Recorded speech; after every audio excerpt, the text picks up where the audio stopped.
Welcome to Never Enough Gaming, episode 8. I'm here with Juice, Hi, and today, pleasure to be here. thank you. Pleasure to be here with you, man.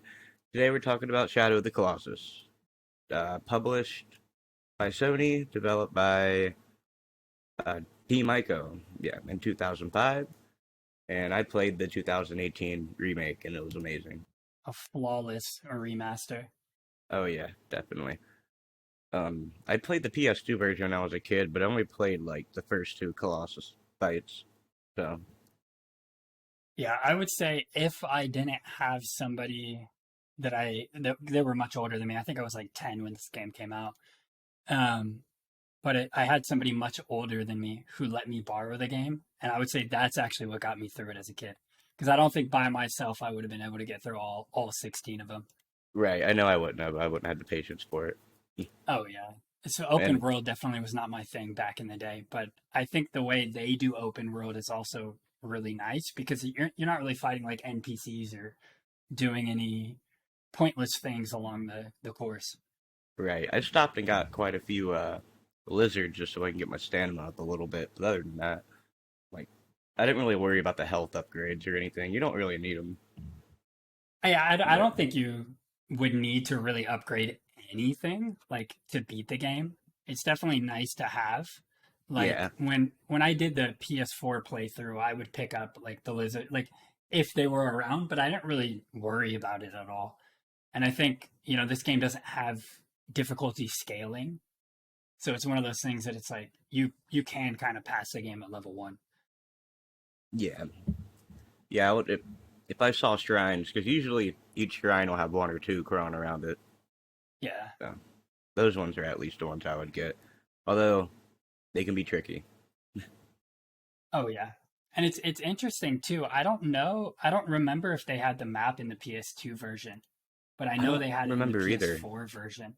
I And I thought want to that say was like a no. nice addition. Yeah, I feel like it didn't, but it might have. Yeah, I don't think it did because I remember playing through it and being like surprised, because it felt like the only thing you had in the PS2 version was the glowing sword that would guide you in the right direction. Yeah, and it's no help when you're in the forest. I hate the forest. Oh, It that's looks true. nice, Yeah. but I got lost in it so much. Yeah, the forest in the PS2, like, don't get me wrong, for its time, even just for Shadow Colossus's time, the graphics were beautiful in the PS2. Oh But yeah, like, I remember going through the forest on the PS4 and I was like, wow, I can see the leaves. Like, it felt like I was playing the God of War PS4. And yeah, this is yeah, just a remaster. This isn't like a whole overhaul where they're like editing everything. So I was quite shocked. yeah. And those pretty graphics really come into play in like the Avion boss fight for sure, Mm. Oh, and yeah. everything just looks amazing. I think Yeah. they did a really good job with the water. Oh Like, yeah. I think part of the problem with like, because I've started to learn how to like game develop on my own, and part of the problem with the water is like how realistic and reflective you want to make it.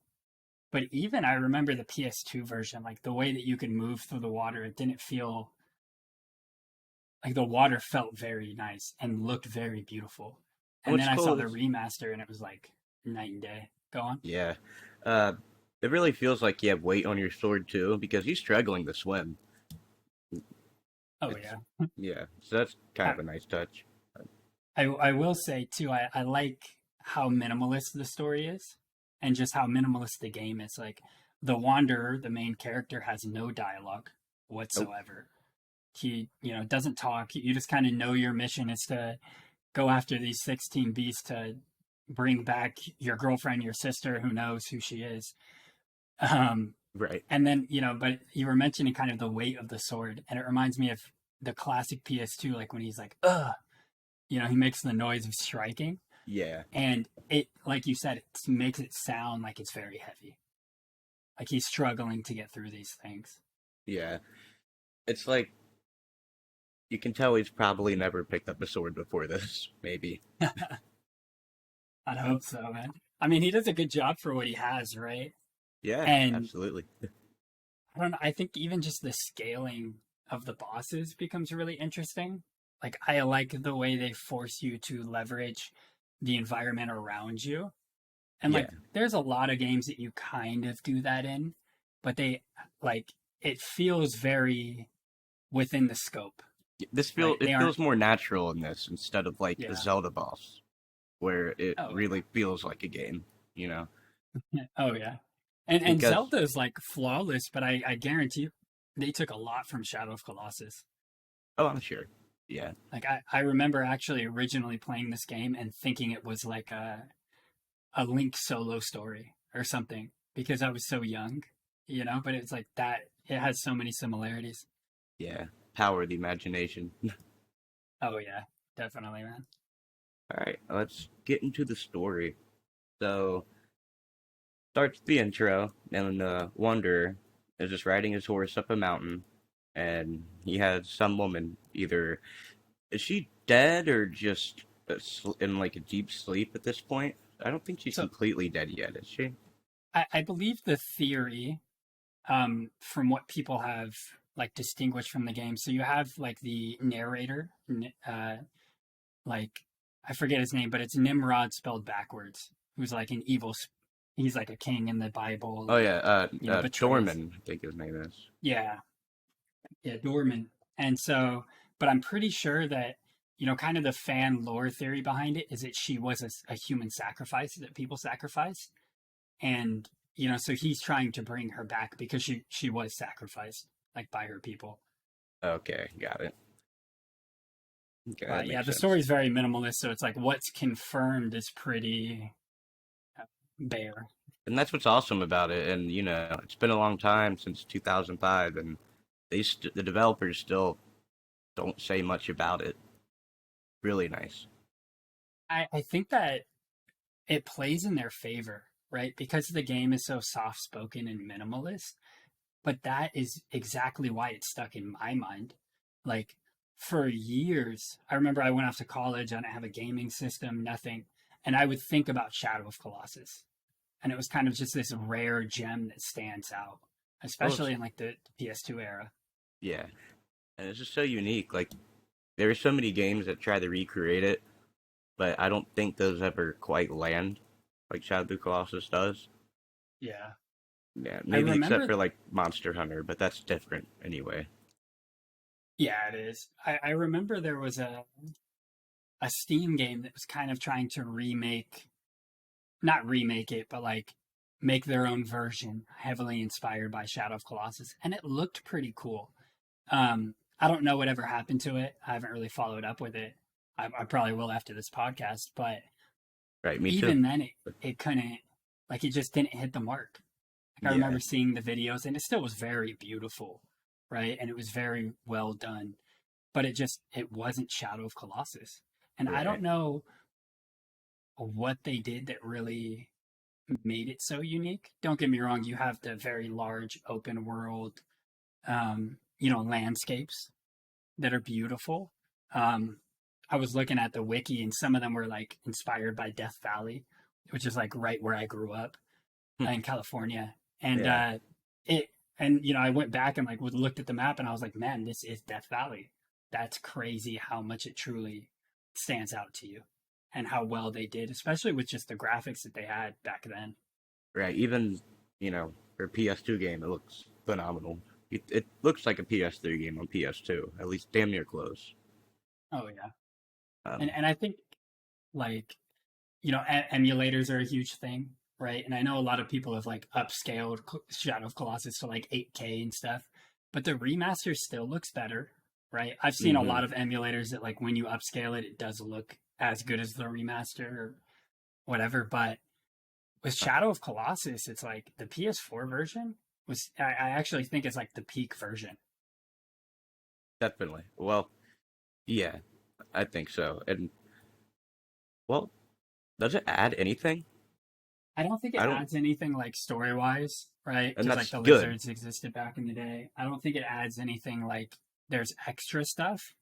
I do know though, but about like 10 years ago, Shadow of Colossus players like found some secret thing. It was like a secret part of the map where you could like go and face somebody or something. But I thought that was really cool where it's like this game harbors such secrets that we just don't know. And I think it's similar to Dark Souls in that, like, you could Yeah. play through the entirety of Dark Souls and not know the story. You really have to explore to learn any of the lore. Oh yeah, you And I got to read think item this game does descriptions and that. everything. Oh, yeah. Yeah, whole entire Reddit groups contingent upon finding out the Dark Souls lore. Right. I sort of understand it, but I don't try too hard. I just enjoy it. Man, I just play Sekiro. Like, I like Dark Souls and I've played it before, but I haven't played I Sekiro, so I need to get to that. Sekiro's cool, man. It's difficult. It's harder than the Dark Souls games are, but the mechanics of it are definitely worth playing. If you want to learn how to parry properly, that's the game to force you to know. Yeah, I'm just getting into the Souls stuff. Like, I beat Dark Souls twice, and I don't think I ever parried except for the final boss. So you're riding through some forest, and you end up at this structure, and you enter it, and it leads to this giant, long bridge, and it's a very small bridge, but it's so high up, like 100 stories. I would freak out crossing this. I don't think I could, especially on a horse. Oh Um, yeah, I like yeah, too when you see the eagle come in the beginning. Like it's like very subtle, but when the eagle comes in, then you see like the very large bridge and like the world starts to really open up. And like yeah, it's a very subtle thing to do as a writer, but it immerses you very quickly. yeah. And it's a small opening to get in there too, so it's like a giant land with only what appears to be one way in and out. Pretty sure. Yeah, Yeah. And yeah, I'm you pretty enter sure this. it's one way because there's all those guys trying to come in Yeah, later yeah. on. And you enter this big building, and it's kind of a big spiral structure where you go down a long flight of stairs. Altar. Well, it looks like an altar. It looks like a sacrifice table, really. Um, and you lay her on it, and then a voice appears, and this is Dorman, and it's talking about a way to bring souls back from the dead by going to a forbid where we are now, and these shadow creatures appear. And this is one part I didn't fully get. What are these supposed to be? Or is that, do you have an idea? The So shadow people? I know it might be other sacrifices. I do know as you kill the Okay, bosses, they kind yeah. of like release a spirit. But obviously, this is like before that. Yeah. Unless there were more before this, maybe. Yeah, Uh, true. That's fair. yeah. Um, so these shadow people appear behind us, and you take your sword out, and you make them vanish by, like, you point your sword and a beam of light appears. This is where Dorman comes in. Yeah. He recognizes the ancient sword and asks, you ask if this is Dorman. Oh yeah, he does say, I think this is the only thing he says, because I have in my notes the Wanderer asks if this is Dorman. I don't, is that correct? I think he does. Okay, okay. It's been a while. I played the PS4 one like a couple of months ago. I was gonna Yeah, do a replay through, but didn't have the time. it happens. Oh So, yeah. you explain that the girl, yeah, he does say some stuff. You explain the girl is cursed and sacrificed, and you ask him if you can bring her back. Um, Dorman says with the sword it may be possible. We have to accomplish what Dorman asks. And there's 16 like stone idols in this building. It's like a big church, right? Kinda, sort of. Yeah, I definitely Yeah. would say like a kind of like an old school Catholic. Um, there's a name for it, but the Cathedral. large cathedral, yeah. Yeah, yeah, Except for it doesn't have a front; it's just open and bare. So it's kind of like an outside cathedral. yeah. So, um, we need to destroy all the idols by hunting the Colossi. And he says, but this the price we pay may be heavy. But we continue onward to the first Colossus, and I like this little tutorial you get for platforming on the way there. You have to climb up this little cliffside. Did you Oh ever yeah, have I any forgot about problems that. with the platforming or anything? At least, I I think would it. say the PS2 version only because some of it was choppy because it I was was like about the to say that very too. end of the PS2 like cycle right before the PS3, And so some of it was a little bit choppy. And I think Yeah. that was one great thing that the remaster did is you're playing at 60 frames solid. Like there Hmm. is no hiccup, and there definitely was in the PS2 version. Yeah. Um, so you climb up this cliffside and you see the Colossus. Well, actually, real quick, let's talk about the horseback riding. Um, what I think is interesting, your horse doesn't really like to listen to you. It, like, if you're going forward, it kind of has a mind of its own. Will like go to the left sometimes or go to the right. Yeah. It's yeah, I I remember as a kid like being like, "No, you're my friend. Like you're supposed to be my steed, my partner." And then as an adult, I was like, "What the heck is wrong with this horse?" Like you're right. It just kind of has a mind of its own and will take you in kind of slightly different directions. Or even say you go into the water, he doesn't want to walk. Um, there's like certain limitations that he will not go through, which I guess is pretty normal. Like there are horses like that, but yeah, I don't know. It's a video game. I just want you to listen to me. right, exactly. So you get to the top of this and you see your first Colossus, and it's kind of like, well, its name is Ballast, and in the dev notes, there's like each Colossus has their game name and then their like development name, and its development name was Minotaur. That's a very fitting name. Yeah, yeah. So, yeah, this is a big old guy. Uh, he does have a weapon, right? A sword, I think. It's like a club Uh, kind of thing. yeah, yeah. And this one's pretty simple. There's not a lot of the Colossus later have like little puzzles to them, but this one is just climb up it and stab the glowy points. Yeah.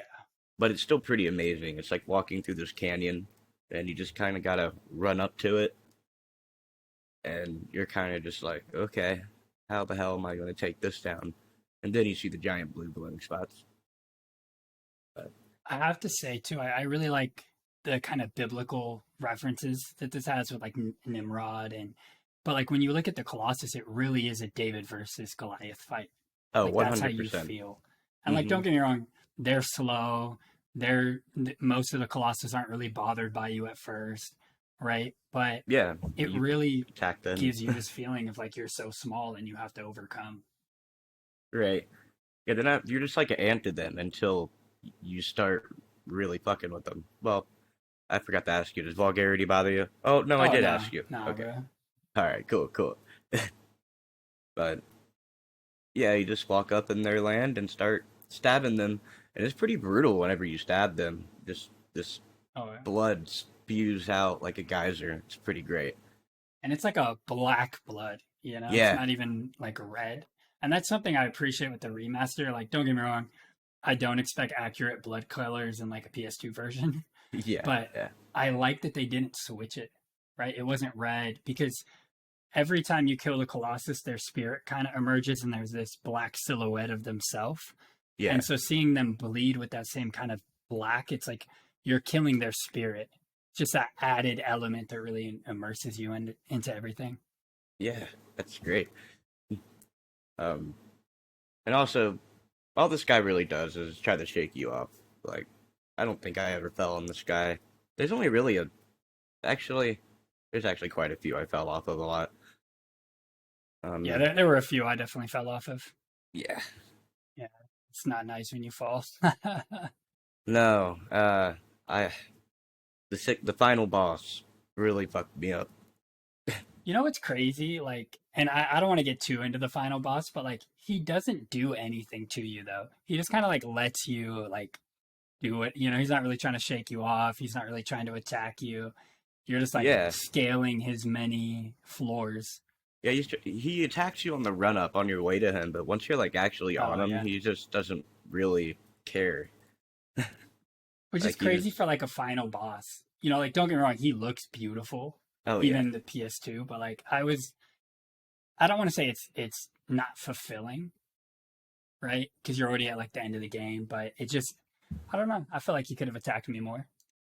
yeah. It really wasn't difficult unless you just suck at climbing like me. Well, there's a specific. Well, we'll get there. Um, So you take this guy out, and whenever you kill them, they fall over, and you can run around, and these like black tentacles come out of it. Well, it looks like their blood. It's like their, like you said, their spirit, kinda, and it goes into you, and it kind of knocks you out, and you get transported back to the church, well, cathedral. The idol breaks, so every time you kill one, one of the idols in the place crumbles. And Colossus number 2 is Quadratus, also known as the Mammoth. Makes sense. But he looks more like a bison or buffalo to me, something like that. Yeah, I like Quadratus as his name much better than anything else. Yeah, I yeah, I think what's cool about him too is he's kind of he's not in a cave, but he's in this like circular dome thing that's surrounded by these mountains. So you when you're going to get your sword to like go find him, you actually have to go down into where he is, and it's this like circle and kind of gladiator arena style thing. yeah. And there's Um, a beach connected to it too, so it looks yeah. amazing. Oh, it was flawless, man. Like, Yeah, and I think too is just another thing, and this is something that I really want to convey to anyone listening is how different the bosses are. Like all of them are like different kind of animals or like, different. So they're going to have different movement. They're going to have different abilities. And so you have to find out clever ways to fight them. And I think that's a cool thing is like, I don't think after the first boss, I expected them to have the variety that they would later have.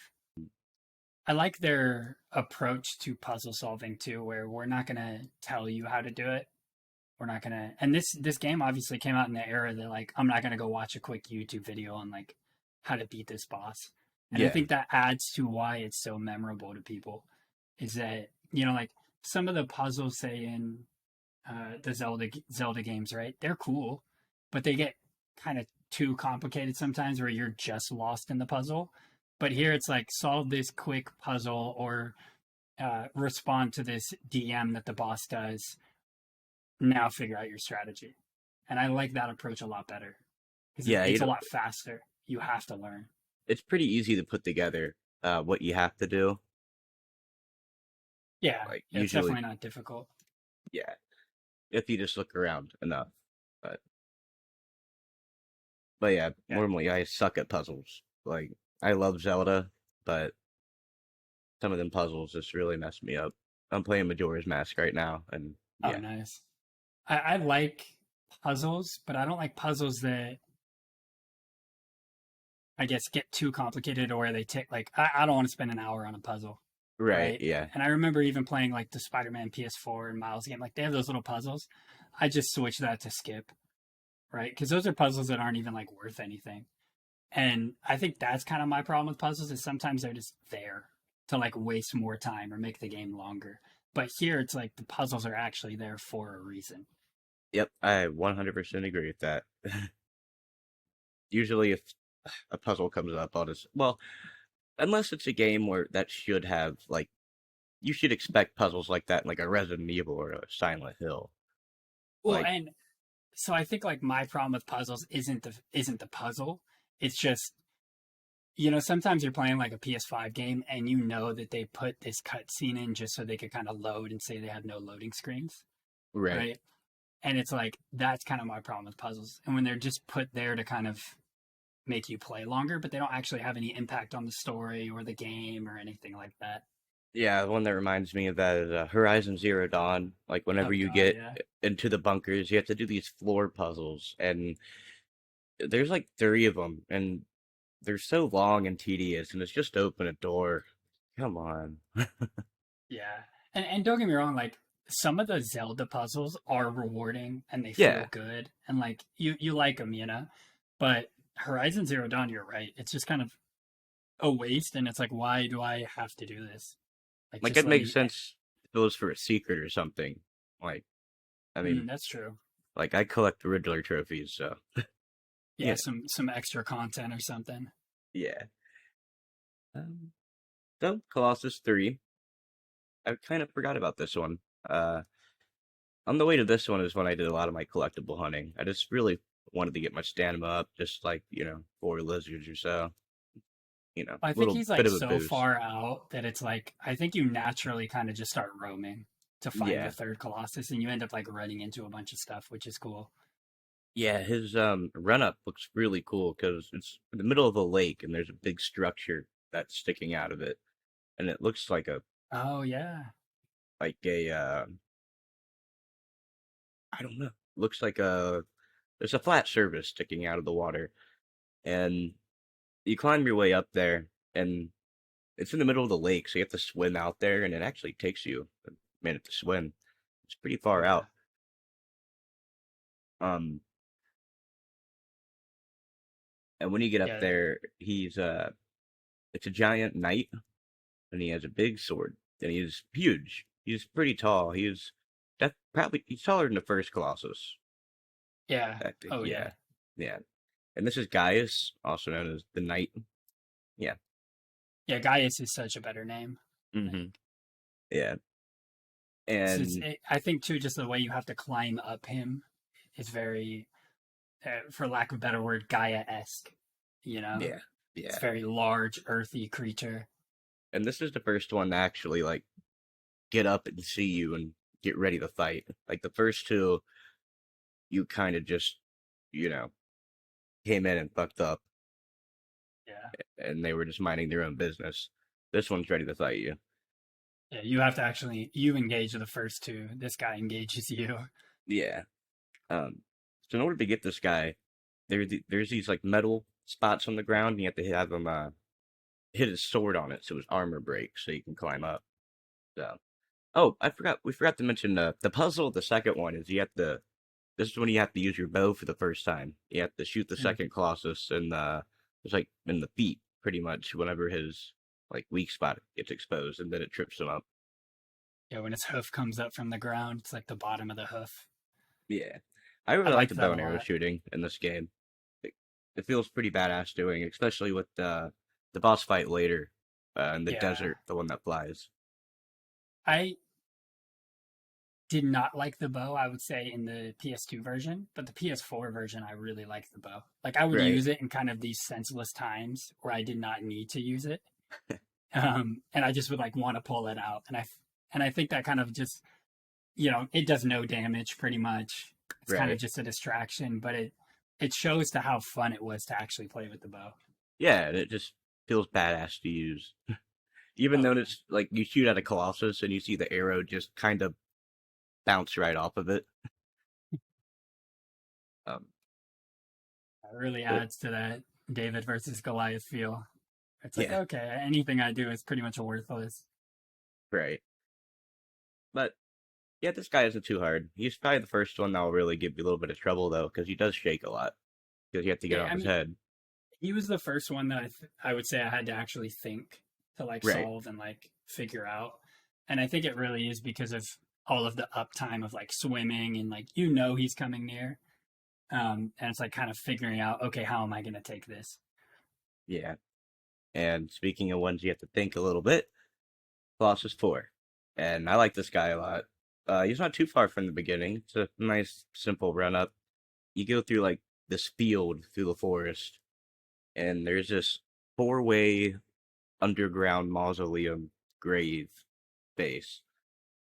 Um, and next to that is a big colossus that's like a skeleton horse with fur, kinda.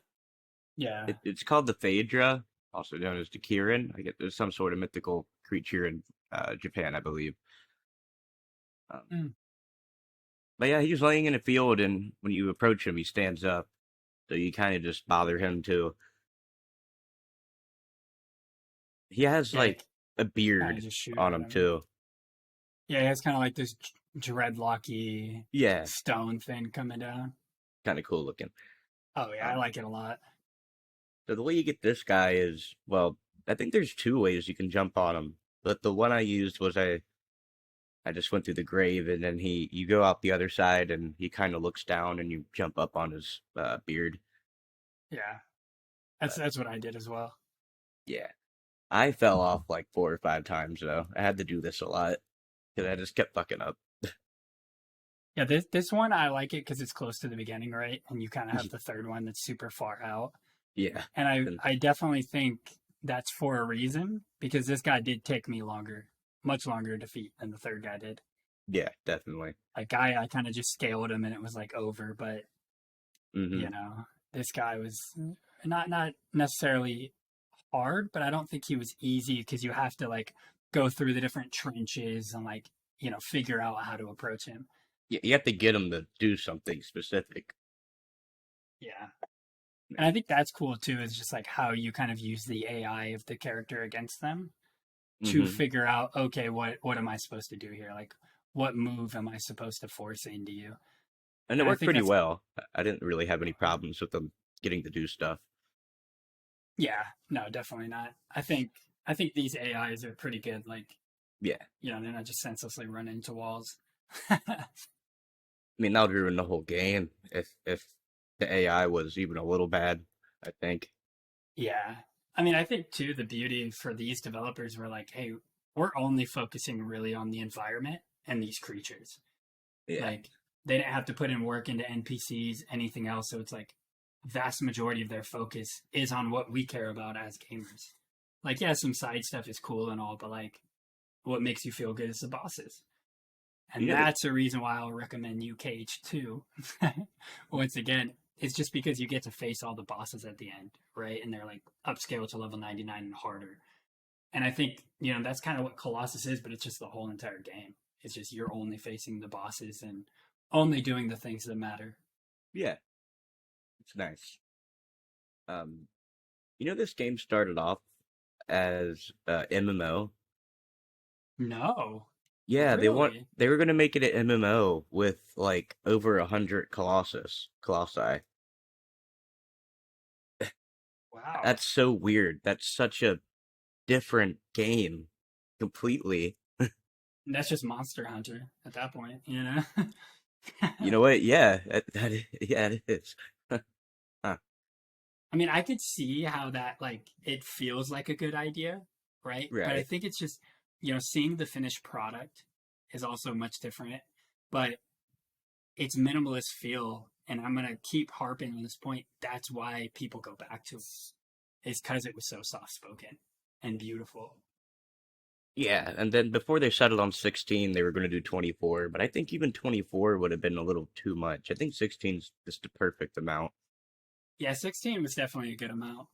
And Yeah, I not think too they had enough diversity with all the different colossi that it keeps you engaged. yeah. Hmm.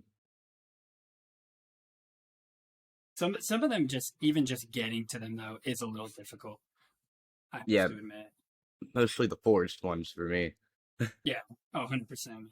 because you can't use your light beam whenever you're in shaded areas, so And I think that's why the map makes such a big difference. Like, don't get me wrong, it's not revealing to you where they are beforehand, right. but like Yeah. at least I can use the map to kind of navigate where I've been and where I'm going. Because the PS2 version, like, and I played it so far apart that like I didn't remember much when I played the PS4 version. Um, that the PS4 version having that map is what got me to the boss. Oh yeah. Hmm. It's it's just one of a good quality of life thing. Oh yeah. And it looks nice. It's a pretty nice looking map. Oh yeah. No, I mean I think PlayStation does a really good job with a lot of their exclusives in general. Uh-huh. Um, and obviously they remastered this game and actually gave it what it deserves. Because I see a lot of remasters and it's like, okay, you guys just put on HD textures and did nothing. Well, it's But great this because it was feels sorry, good. no, go on. It feels like they're really making the game they meant to make or really wanted to make, you know? Yeah. I'm playing the Dead Space remake right now for the show, and same Okay. thing there. It really feels like oh, this is what they really wanted to make. They just didn't have the technology yet. Isn't that cool that they can go back and do that stuff? Like that's why I love It's amazing. modding so much. It's like people just go back and edit old games and like will create their own stories and stuff and kind of create what they wanted to create or create how they see it. And it's the Yeah. same with like this, right? It's like we can improve upon everything that we weren't able to at the end of the PS2 cycle. And the weird one is like Lords of the Fallen. Like the I haven't played 2014 that one one. came out and everybody was like, it's okay. And then the new one just came out. They just like named it the same thing, but just made it a different game. Like, let's just try again. And people like Yeah, this one, apparently. that's So, crazy. yeah. And one thing too that's so different about modern gaming is patching, right? Hmm. Like if a game had a flaw before, you just had to deal with it, or you had Right. to find out how to exploit that flaw, right? But now they just patch it and it's gone. And I think too that kind of is taken away from the beauty of a lot of games. Yeah, I mean, a lot of the Like, charm of like Mario 64 is glitches. oh yeah, yeah, that's true. So I will it's, say Mario speedrunners are insane. Got a lot of uh, respect for them. yeah, me too. But it's nice having those little things in with pre-patch, unless it's like game breaking. Yeah, no, if it's game breaking, that's obviously different. Yeah. But I also just like the ability of DLCs now. Don't get me Hmm. wrong, I don't like the fact that, oh, we're going to make you pay for this DLC or whatever. But some DLCs are freaking awesome. And I think Right. that's the only thing that I really like about patching is the DLC portion. Yeah. Yeah, some games, the DLC are the best part. So, yeah. I would say that for KH3. Like, I don't feel like KH3 was a finished game until the DLC came out. And then I was like, oh, okay. That was the Remind DLC, right? Yeah, the Remind one. It kind Yeah. of, I don't want to say it changes the story, but it kind of like fixes some of the continuity stuff. And then it also just, you get to refight everyone. You get to fight as like different people. It's cool. That's cool. Yeah, I actually have you down for one to do Kingdom Hearts 1, right? Oh, yeah. Put me Cool, down cool. for all the KH games, man. Put Awesome, way too because much time in that series. I really want to get into them. I've only ever played and beat the first one, so I'm going to play it It's, again for the show, and then I want to go in order. So, Colossus number 4. we're about to go to my second favorite Colossus. Yeah, this skeleton horse, there's not too much to it, except for this little puzzle you have to get the AI to do what you need to get to do. There's no problem. Yeah, you Um, got to get him to run up on you, or I guess yeah. fly to you. This is one of the flying colossi. Oh, after you beat Colossus 4, you get a little scene. You and the horse just kind of get up and go check on the girl. It's not much, but it's a little something. But yeah, Colossus number 5, Avion, also known as Bird, in the piles. That's They great. thought that one through. Yeah, and yeah, this is my favorite one so far. And um, my damn, my second favorite. Yeah, yeah, second favorite. This is your second favorite too. You said My second favorite, yeah. okay. I wonder if I we have the same remember favorite. fighting this boss actually at my friend's house where I brought over the game. And like, I remember my friends just being like, "What game is this?" And they were like astonished by how cool it was because you have to like run on his tail once you get on top of him Right. and stuff. And he has this very long tail. But I remember that was just like a jaw dropping moment. And the minute I finished this game, and I was borrowing it from someone else, I asked them, and they went and borrowed it immediately because this was like the boss that like set them on it. Like I have to play this game. And the nicest thing, it's like before even the halfway point, so you do get this awesome boss pretty early.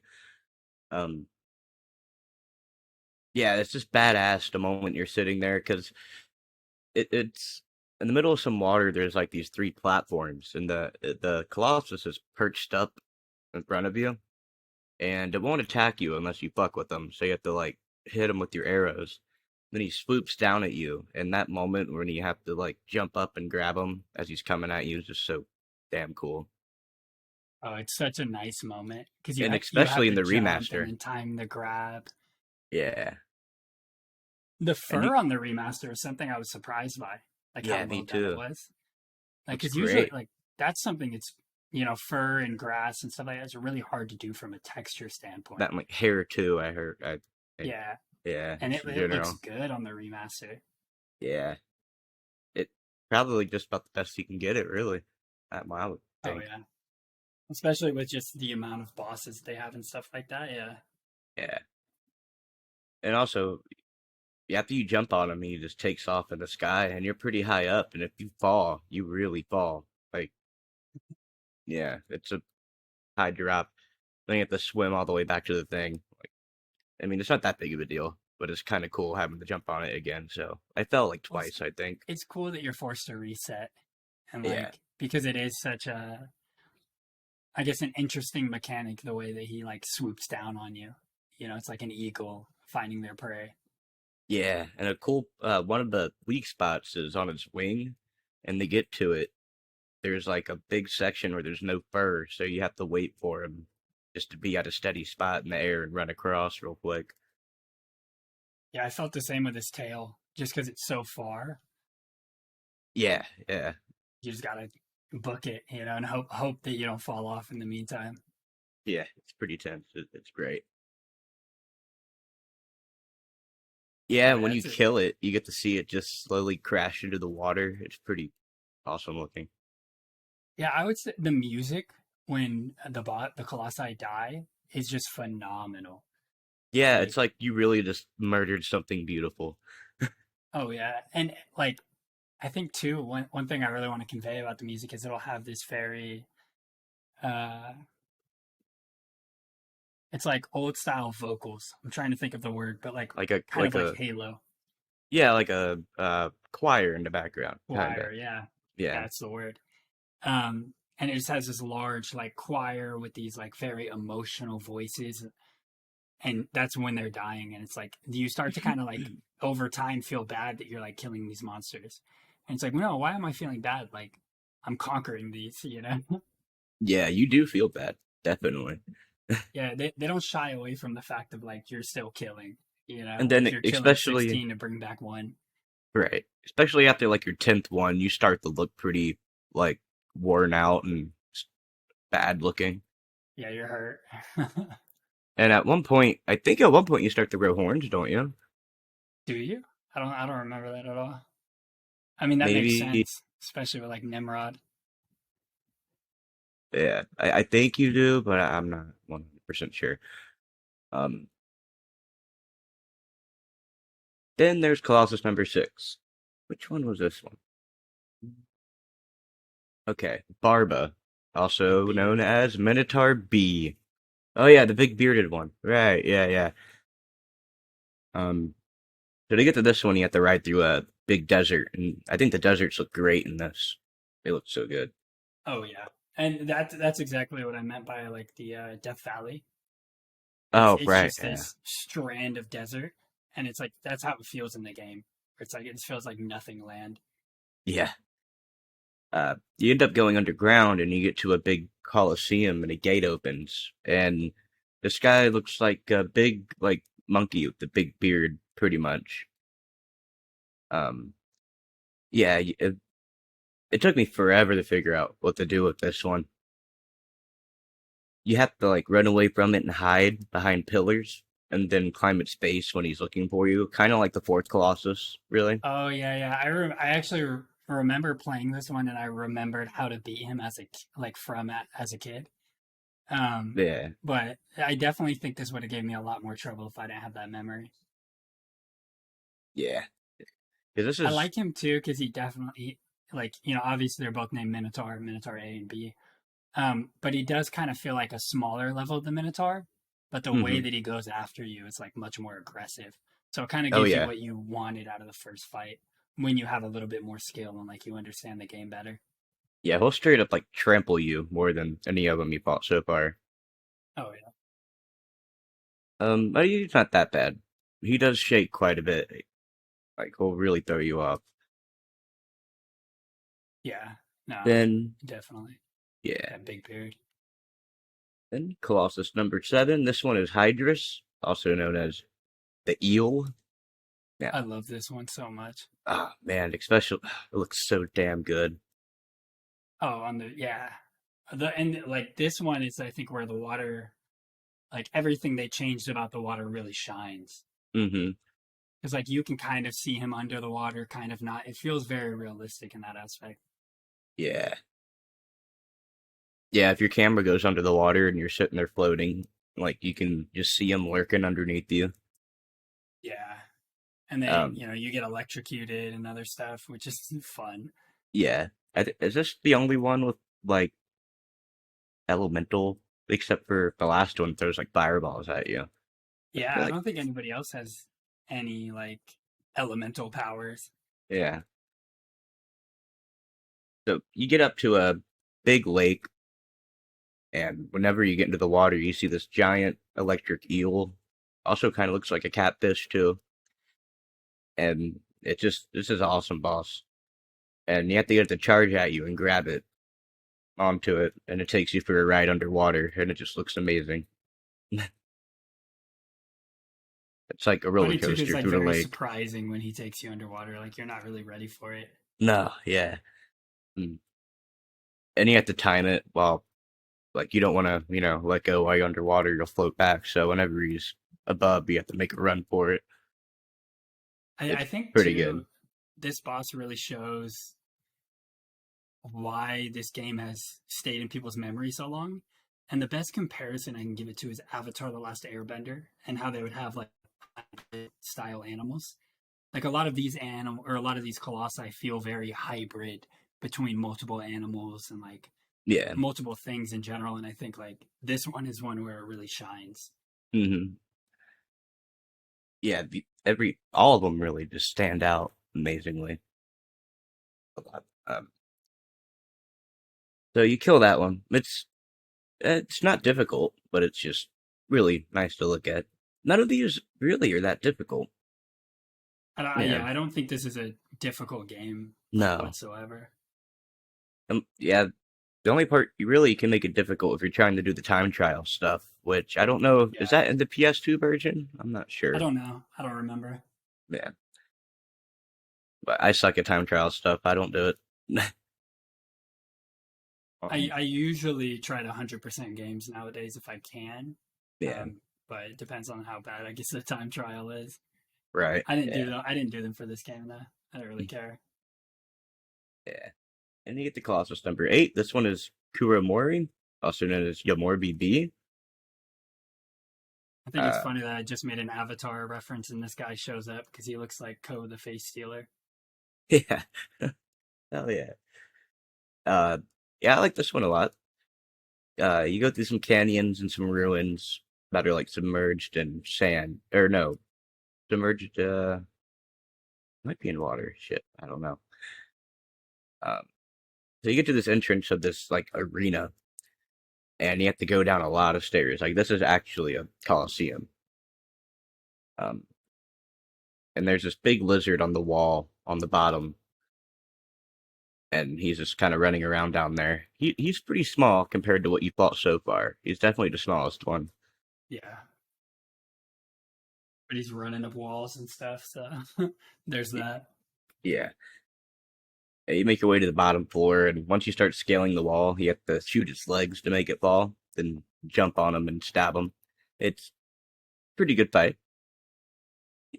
Yeah, I would Yeah. say it's like it's very easy to grasp what you're supposed to do in this fight, but I Yeah. think just the way that he's scaling and stuff just feels so ominous. You Hmm. know, like everyone has had like some kind of nightmare or something where like a snake is slithering, and it feels like you're in that kind of environment. Like, am I in hell right now? Right. Yeah. This one's Yeah, probably it's close to one of my favorites actually. It's just nice and simple. And yeah. it's close to one of my favorites visually. I just like kind of the building that you're surrounded with that he's crawling on, and like visually, it just looks flawless. Yeah. Agreed. Then there's Colossus number 9, Bassaran or Kame. You also get a scene here. You get a vision of the girl waking up alone. Um, so this guy's in a cave, and you get to this big field of geysers. Yeah, now this looks great. It's just, yeah, it's a misty geyser area, and you get to this cave, and this big shelled like turtle beetle hybrid comes out. Um, I had some problems getting him to flip because of the geysers or get off balance. A little Yeah. difficult for me, but yeah, it Well, I can think like be. just the way that you approach the fight, like from what you understand about the game, I think it kind of it sets you it purposefully doesn't do you justice. So it makes the boss harder. Yeah. I knew right away approaching it, like, okay, I'm gonna have to use these geysers for something though. Yeah, this guy reminds me of one of the tailed beasts in Naruto. Yeah, he's definitely not one that I think like stands out to me. Yeah. Uh, Probably the hardest for me to get to actually do something that I needed him to do. Well, not really him, the environment. Yeah. Yeah. I mean, I think that's kind of like the beauty is you do have to work through that stuff. Right. Yeah. But I like that you're forced to look through it, and there's no like I can't hit start and it tells me the objective or what I need to do. Yeah, and it still wasn't difficult, you know.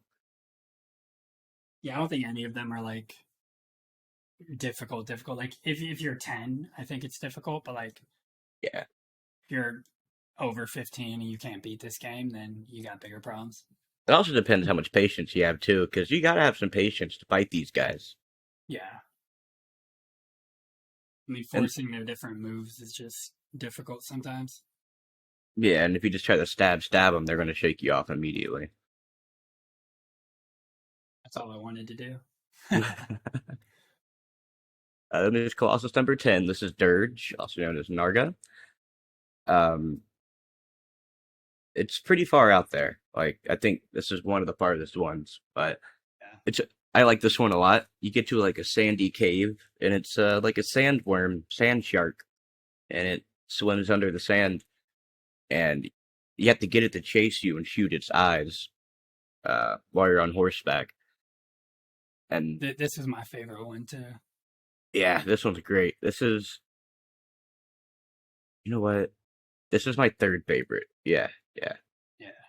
This is my favorite, I think, because you don't visually see him all like yeah, you can kind of like you know where he kind of is in the ground, but you don't yeah. visually see him as much, even compared to like the ones that were in the water or stuff like that. So it's like it adds an element of kind of mystery, and you don't know if he's gonna pop up on you. Right, because it gets like quiet whenever he goes under the sand, and you're just waiting for him to pop up somewhere. It's pretty cool. Yeah, But yeah. yeah, This one I have a lot of fun with. I think yeah, too the desert just visually looks very cool. The way that they yeah. do the sand, it just feels you feel trapped, and I think that's kind of how they want you to feel in that moment. hmm Yeah, and you have to kind of depend on your horse, like the auto drive while you're shooting, which You gotta is hope. a little bit of a problem. But yeah, it's gotta make sure you're not next to any walls. Yeah, I would say too that they definitely improved upon the aim assist compared to the PS2 version. Like the PS4, it was a lot nicer to hit those shots with the bow. Yeah, yeah. I feel like there's some like, did I really hit that? I don't know, but it still gave it to me. And yeah, you shoot its eye and it rams into the cave wall. Then that's when you climb on it and stab it. So, pretty cool, pretty good stuff.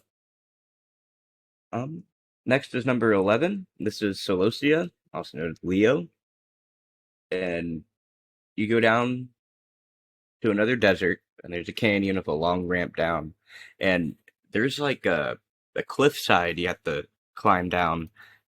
I tumbled all the way down this cliffside, and it's funny as hell because you don't really take much fall damage at all. Oh no, yeah. So But the grip, his grip is even when you upgrade it, it's not like that strong.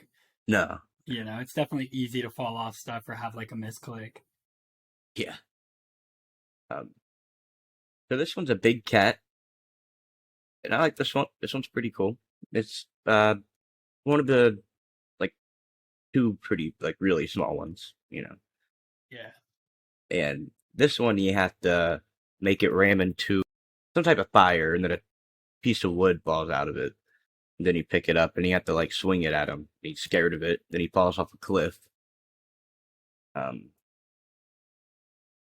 and that I like breaks his this one a armor. lot. Like I like the way they make you use the elements against him, Yeah, but yeah. also just the dungeon looks so cool. Like Oh the yeah. dungeon you're in, it's like you and you're in such like a confined space with It's this like these small creature, but underground it's still ruins, like kind of. yeah, but he's still so much bigger than you. Yeah, Um, this is definitely a good one, and I think it's a good one because it's not like an easy solution of like, okay, I know he has this spot, I'm gonna stab it.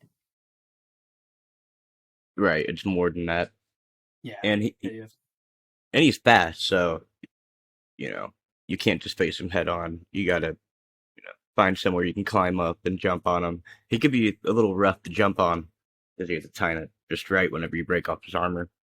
yeah. I But will it feels say too, badass when the you do. jumping physics doesn't feel that good, but No, yeah, yeah, it can be a little rough sometimes. it feels like too floaty. Like he just kind of Yeah, like stays in the air and then he falls quick, and you're like, what? yeah. There's a section on the final boss where I just kept falling and falling and falling, but probably more a skill issue, maybe. um, And I think sometimes this grip just doesn't work. Like sometimes you're just climbing up something and it just like randomly ungrips, and you're like, wait, what? yeah. Uh, so next, I love this one. It's Pelagia, also known as Poseidon. Um, so you get to this big lake, and this big guy raises out of it, and it's like it's kind of humanoidish. Looks like I don't know, a giant rock troll type thing, but big bulky It doesn't. Colossus. It doesn't really look like any of the other colossi. Yeah, Like yeah, this is one that's definitely very unique. You know, he has like hmm those tentacle eye things that come out, and it doesn't even really look like a face. yeah. And you don't really know how big he is either, because Oh yeah. he's submerged in water. So I wonder he could be like, as far as you know, the biggest one you fought. Oh, that's fair. Yeah. But yeah, you have to get on top of him, and he has these like broken teeth that looks like sticking out of his head, like a crown of teeth. And whatever way you hit, well, you hit one of the teeth, and it starts walking in that direction, whatever that tooth's in. So I think you're putting him in immense pain. And that's why he's going that way. So poor guy. But Yeah, I gotta feel bad for him, but yeah, gotta do what I gotta do. right. And you got to get him close to some ruins, and you jump off, and then he kind of gets up out of the water a little bit. And then you have to stab him in the chest. So yeah. And this is when you get a scene of a group of people on horseback coming in on that long bridge that you came in on. Oh no, they're on their way up the mountain. They're not on the bridge yet. They're coming. Yeah. And it's led by some guy in a mask. And next Colossus is my favorite, the Phalanx. Phalanx? Yeah, Yeah. this is a good one. Also known as the Snake. And you get to this big open desert, and I love this arena too. It's my favorite arena also. Yeah, this And is it, another good one. yeah. And a giant Colossus comes out of the sand, and it's kind of like a flying snake. Yeah. Um, and it has these like weird sacks on its belly under it, and you have to get on horseback and shoot it with your arrows, and it makes it crash down. Well, not crash down. It gets close to the ground and hovers there, and that's when you have to jump off your horse onto it, and that's a pretty badass moment too. Yeah. I think too this one is another one that's like it's very unique compared to the other ones. Like don't get me wrong, it's not hard to figure out that you have to hit the sacks, and you know that's kind of the first move to get him to come down. But I think it's just like visually so stunning, Hmm and because it's such a different uh, style of other colossi, like you kind of have gotten accustomed of like I have to stab these people, like that's the first move. And I remember facing this boss like way back in the day and just like taking forever to figure it out. And Yeah. it's you know it's super simple, but And whenever you shoot them too, it's pretty brutal. Like they spew of blood and start deflating. yeah, And it's also the only Colossus to really have like, you know, something other than like fur or armor. yeah. No, it's like a So, very it just looks like a big stone kind of yeah. sliver. hmm Um, it can be a long fight, but that's great because it's a fun fight. It takes a Yeah, while to kill. it definitely it has a lot of cycles that he goes Yeah. through. But I think that this is one like sometimes when a boss has too many cycles, you're like, okay, stop. But this is one where because of how the cycles actually progress, it keeps you engaged the whole time. Yeah, definitely. Then the next one, 14, this is Cenobia. It's known as Cerberus. Cerberus? Yeah. Um, Another long trek, and I got lost a couple times. I know I got a little frustrated on my way to this one. Um, when you get there, it's an armored boar, pretty much, and you have to make it knock over pillars by having it crash into them. So you just climb up the pillar, shoot an arrow at it, arrow, error, and yeah, it makes the pillars collapse until you hit a specific one, and then it falls down and crushes its armor. Then you have to jump on its back, and well, you have to stab it while you go on a wild ride with it. So it's kind of cool. But, I like this one. yeah, This one didn't take me too long at all, yeah, I kind of forgot other about than this getting one. there. Yeah, this wasn't one that like really stood out to me, but I think this is one that's like it's so far out there that once you finish it, it's like, oh, okay, this is Right? rewarding. Yeah, Um, but it definitely didn't take me long, and I think they purposefully did that to where it's like the ones farther away take you less time than the ones close. yeah, that makes sense. Yeah, nothing too special about that one. Um, and there's number 15, which is Argus, also known as Minotaur Sea. He just looks like an ape to me. Yeah. Yeah, this one actually is probably my least favorite one. Yeah. It's in like this ruined city. I mean, the environment's great. It looks awesome. But it's this big, like, humanoid looking Colossus, and it has a sword. Uh, you have to get him to get under a specific spot on a bridge. Oh no, first you have to get him to step on a platform that raises you up, and then you have to get him to get to a specific spot under this bridge and jump on him. It's just, I don't know. It was my least favorite one. It still wasn't bad or anything. It's still a good boss. I think the reason why this boss, because like, yeah, you mentioned the environment, and the environment is beautiful, but this isn't particularly one of my favorites. But I think this is just the basic mechanics of the game.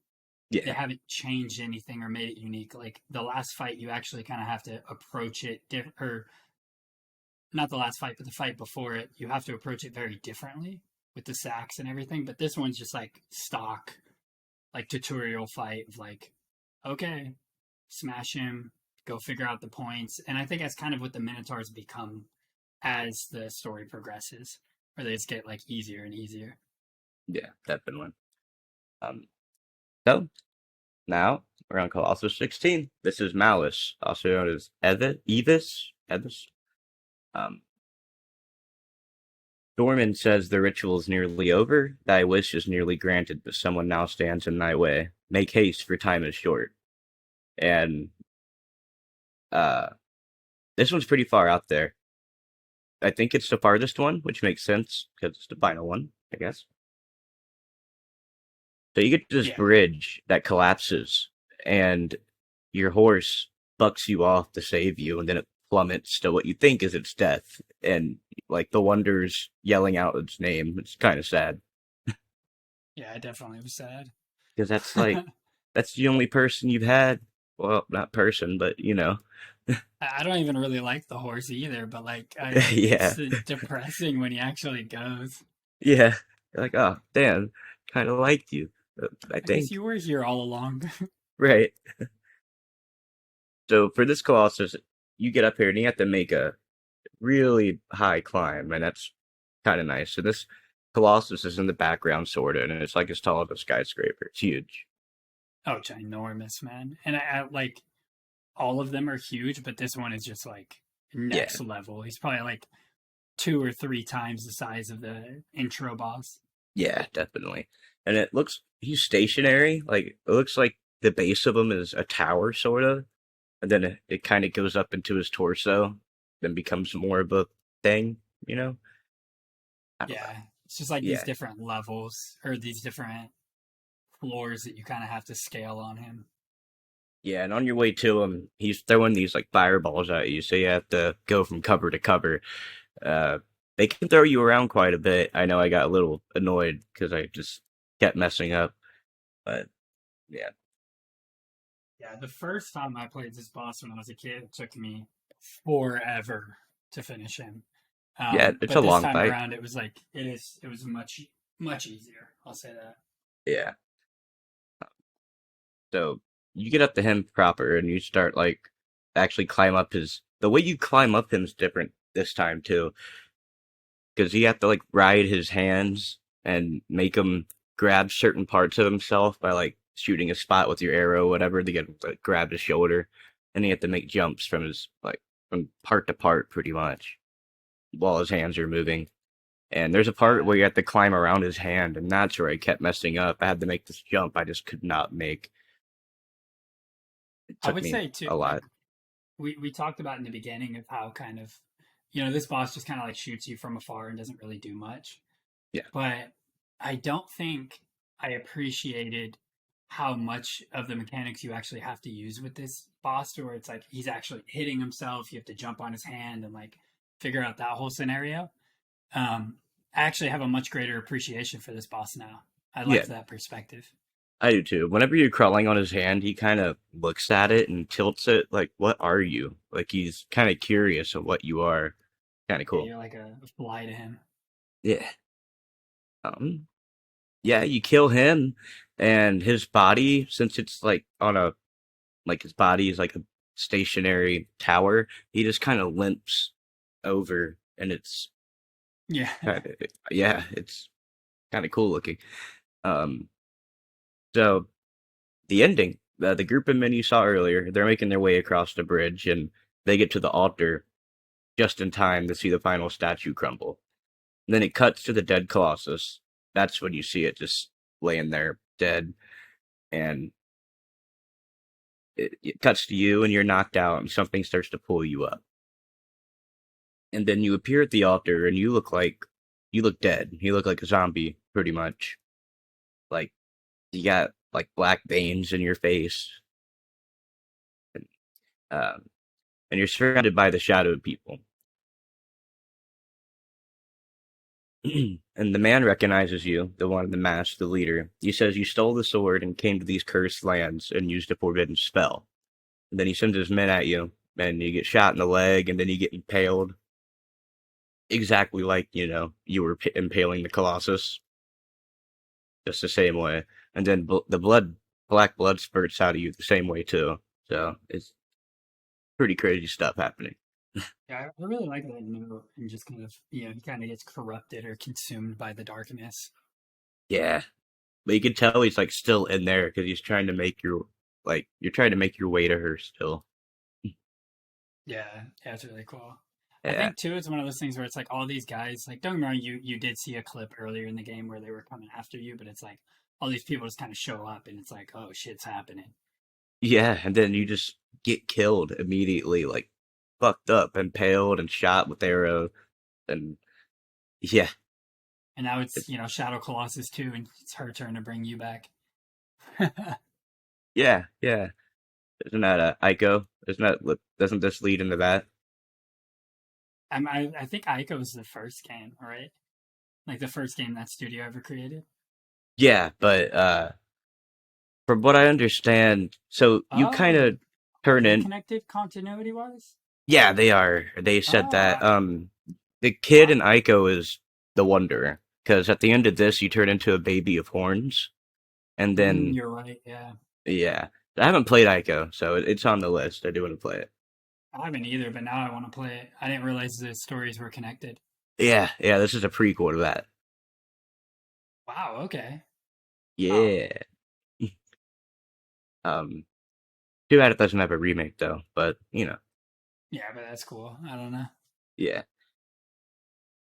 So you get shot and killed and impaled, and then you get up and pull the sword out of you, and then you get consumed by shadows and you morph into a Colossus. And Dorman says he was sealed away in 16 fragments and you just brought him back together. So he played you. Uh, Yep.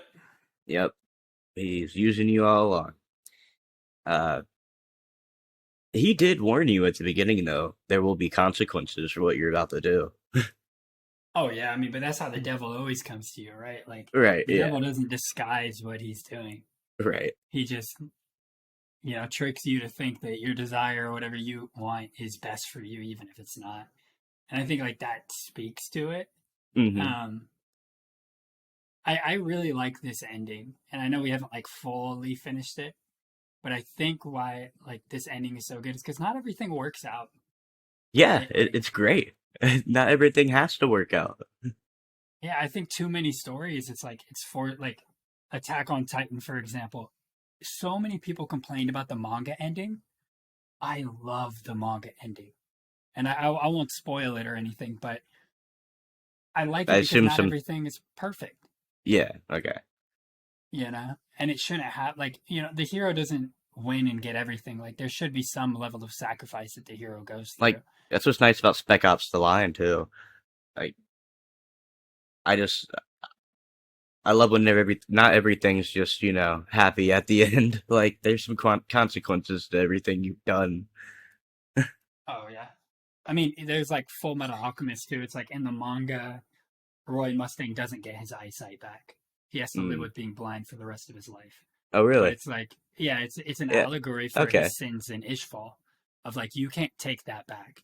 You still Right. can Yeah. work towards a better future, but there's some kind of like penance that you need to pay the universe, Yeah. that you deserve. Hmm. I did like that the anime gave him his eyesight back. It's like one of the few differences between the manga and Full Metal Alchemist Brotherhood.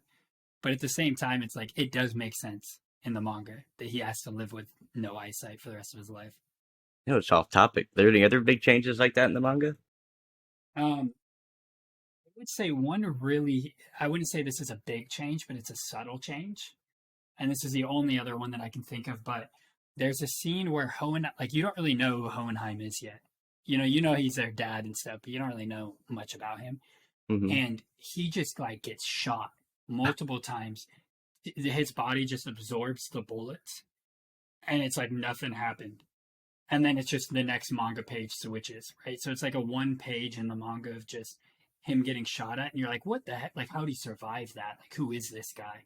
And that's it. That's all they give you. And So it's weird. probably like halfway through the manga. When you start like kind of knowing who Hohenheim is, like in this abstract way with like Azumi Curtis and stuff. But like, that's a scene that I really wish they added in the anime because Hmm. it adds just this mysteriousness of Hohenheim. So let's finish this up. Uh, so you get to play as a Colossus here for a minute, and it's kind of cool. You can like swipe at people, killing them. You have laser eyes. Yeah, you're OP. Yeah, and you're just killing these people. You can take out quite a few of them too. Um, and the men they end up getting to the top of the spiral staircase that leads out of the cathedral and up to the bridge, and they perform a ritual which summons a bright light, sucking you in. And you have control here. You can try to make your way towards the girl, but it's no use, and it pulls you. And you can even grab onto the stairs, and it's just pulling you up. Uh, so you get sucked in there to there, and the people head back across the bridge, and it's falling apart. And yeah, they escape, and then it cuts to the girl, and she wakes up, and your horse comes in, aggro, limping, but it's alive. And yeah, she's awake. So, somewhat happy ending. Well, I don't know what happens at the end of Eco or Ico, so maybe.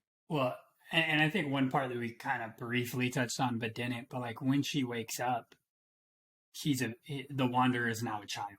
Like he's a baby. Right, yeah, yeah. Yeah, so it's like he's kind of resurrected, kind of not, but like he's reset, and it's I didn't realize this was a prequel game, and that makes so much more sense because I remember just like this baby shows up, and I'm like, what? Like that, don't get me wrong, I was not gonna understand that ending at 10, but Right. even like replaying it, I'm like, what? Like there needs to be kind of more. I, Um, I wish I and could have even saw if that ending when I was like 10. I wonder what I would have thought the meaning of all this was. Oh yeah. I mean, I think one thing that's interesting is, in these past few years, I've gone back and looked at a lot of old media that I used to like watch as a kid or like video games I used to play. Yeah. And it's crazy how much you don't know about stories when you're a child. Oh, I know. Like, It's crazy. Like yeah, even when it comes to like cartoons, like going back and watching cartoons, like oh yeah. I mean, there's just so I much. went back and watched the prequel movies, right? The prequel Star Wars movies, Yeah, and it's that's a good like one to do it with. their whole entire it's a whole entire critique of democracy and what we call like institutional linkage, having like these different governments tie together and they kind of get forced into these scenarios and stuff. And it's like I didn't even realize that that was like Right. on the table as a kid. I'm just seeing people with lightsabers and Yeah, like that's the so much of force. the movie, and then you just didn't even pay attention to it as a kid, or understand it, or care to understand it. Yeah. Oh, and I'll say too, Anakin is one deeply misunderstood character by most people. Like they don't realize that he kind of made a deal with the devil where he can't turn back. Right. Yeah. And it's like it's not that Anakin was bad, it's that he made like one bad decision that spiraled his life. Yep. Good job, Anakin. Created a lot of good stuff though for Created Luke, us. I guess.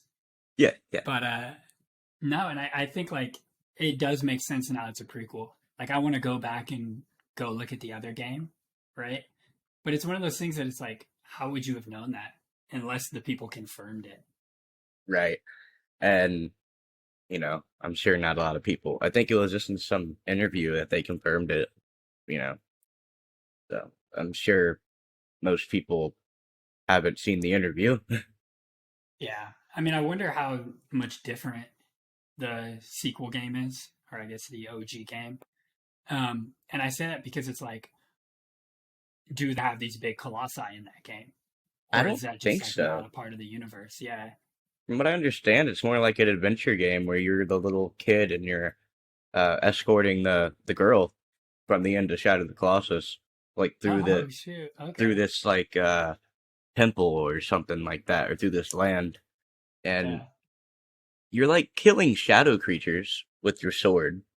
I So guess that makes sense with the shadow people. yeah, yeah, hmm. Yeah. Now I want to play this. Honestly, I'm going to Yeah. Yeah. Was it, do you know if it's a PS1 or PS2 game? PS2. Oh, cool. Yeah, I'm gonna get it on an emulator. That's Yeah, cool. me too. Well, let me know Yeah, if you beat it and you want to talk about it. oh hell yeah, hell yeah. I mean, if you play it, I'll play it for sure, and we could talk about it. I think Absolutely. too, it's like the game is just so like Shadow of Colossus, and I guess this is to wrap. Is just so simplistic yet deep, and I think we've kind of lost that ability. You know, you look at like old South Park episodes, and they used to like they would make metaphors. Like the whole entire episode is a metaphor for something else, right? Right. But now, if you watch a South Park episode, it's Ozempic. We have to put it like it has to be blatantly in people's faces Right. to understand or to like get to know. And this is something I've seen just kind of over the span of the past like 20, 30 years. I'm not older than 30, but um, is kind of this remodeling of how we look at things. Like everything has to be explicit. And I think because this game was so implicit and it gave you so much for your imagination and your ability to like scale it, that's part of the reason why it stood the test of time. That's one reason I'm really loving Majora's Mask right now, because that Okay. game also leaves it leaves a lot to be to the imagination. You know, Like Yeah, I like that. I don't know if you know much about Majora's Mask or played it I before. don't know. But yeah, great Zelda game. Yeah. I would say since you're doing all these gaming stuff, right? You're playing all these games and like for the podcast and stuff. What's been one or a couple of games that have really stood out to you in this experience? So far, I'm beating like 2 games a day now, average. Kind of crazy, Damn, but it's intense. I played through Metal Gear Solid, and I've never played a Metal Gear game before. And that Mm, game okay. was insane playing through. I had no idea like how crazy the concepts were in there and how much advanced shit's in there and just subtle things. Like it's definitely the most mind-blowing PS1 game I've played so far. Wow, that's crazy to think it was on PS1. Yeah, you're right. Yeah, I and it remember my PS3 came with Metal Gear Solid 4, and that was the only Metal Gear Solid game I ever played. And I that just, me too. Right before I played oh this one for really? the show, 4 was the only one I played. Yeah, and I remember just like it was like too much for me, like Mm-hmm. the lower curve of Yeah. where the series was and where I was, and it was just like, and obviously you're a kid too, so it's like what you're gonna pick up was a lot less. But I've gone back and seen like retrospective videos of Metal Gear Solid, and I've heard amazing stuff about just the lore, how everything works, and it's made me want to replay those games. Oh yeah, you definitely should check out the first one. Like, um, I love all the lore stuff. It does get very soap opery at points, you know. Like you kill a boss and then at one point someone comes up to you and is like, "Do you believe in love that could bloom on the battlefield?" Like what? All What? right, that is a little corny. Oh yeah, that's not even the worst of it, man. It gets crazy in that game.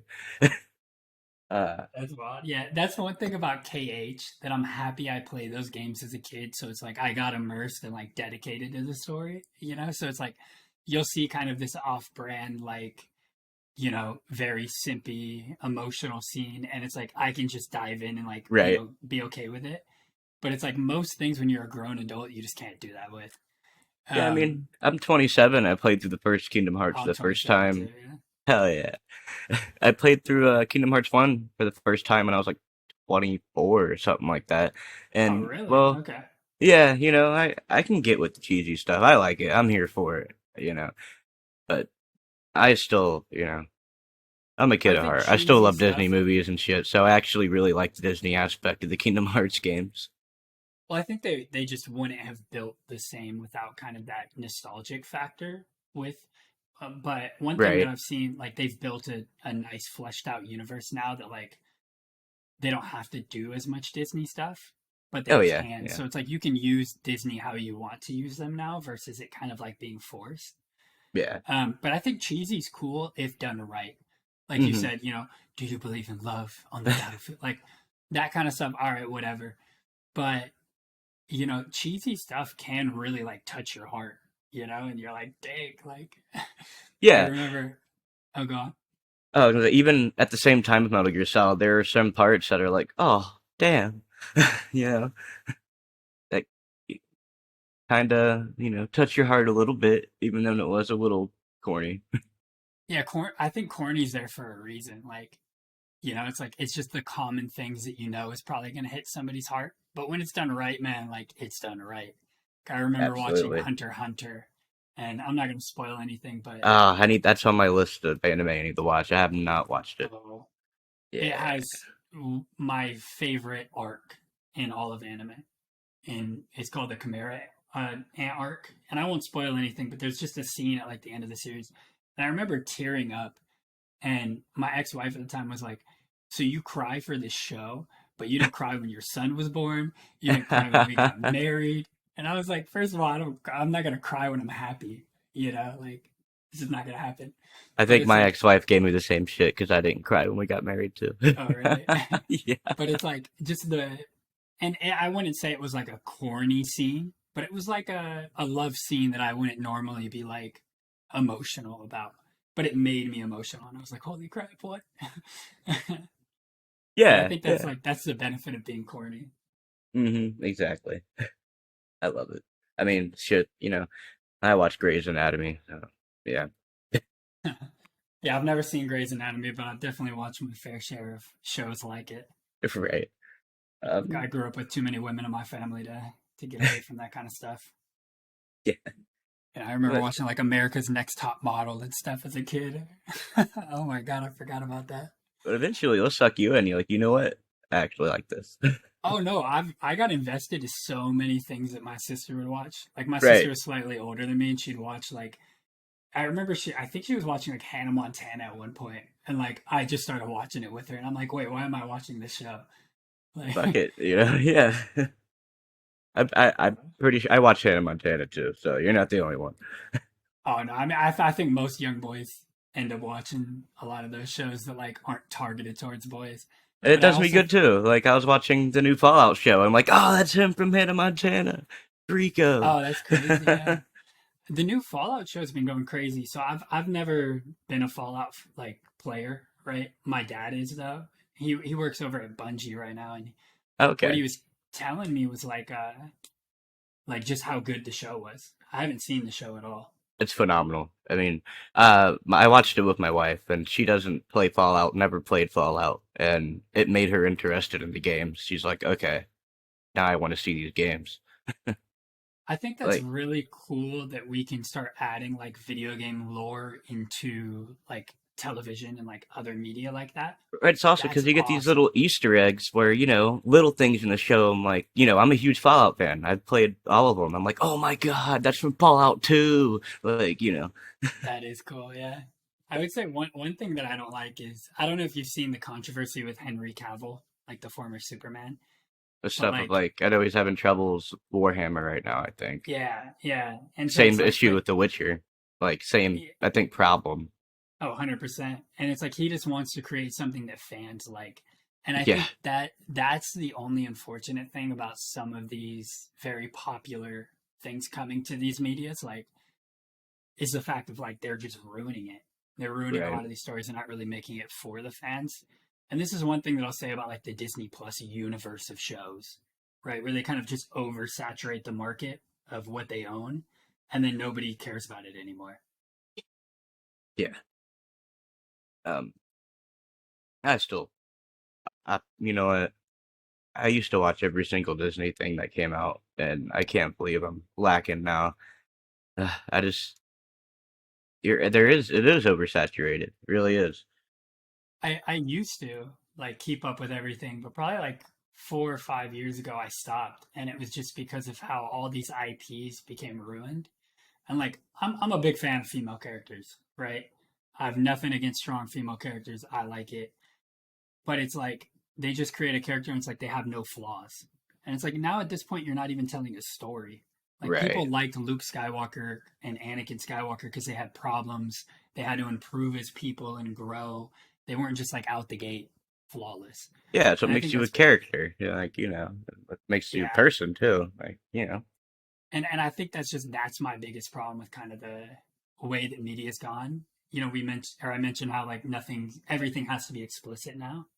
And Yeah. it's the same with like these kind of shows where it's like nothing everything has to serve a political gain or has to serve some cultural gain instead of just making a good story. Yep. Like, and I think that's just my biggest problem with it, unfortunately. Um, it's all interesting stuff. Like, I think it is good that a lot of money is being fueled into these things. Only thing is, I do have to say, is creators like Bungie are ridiculous with their tiered pricing and Oh yeah. stuff like that. This is getting pretty ridiculous. Yeah, but I'm the idiot that will buy the shiny new thing.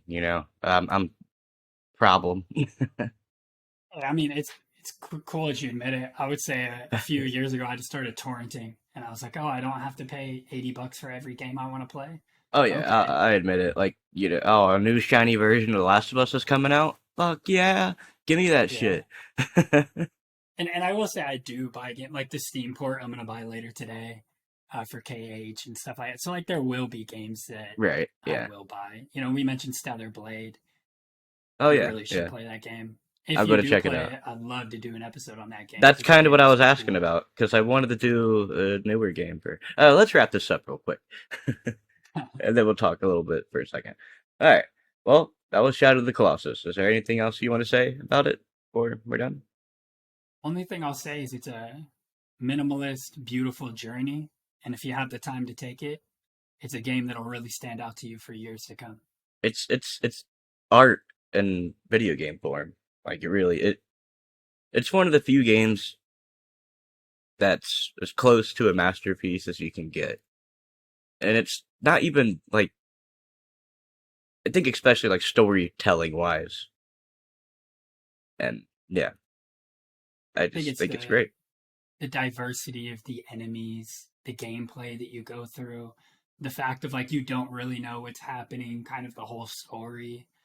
All of these things just really build to tell a piece of art.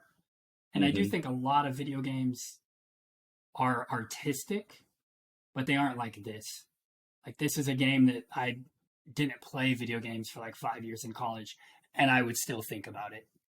Yeah, yeah, it sticks with you, and there's really nothing like it. Like it's even, there are games that try to copy it or try to, be somewhat like it, but it never sticks to landing, just like Shadow of the Colossus does.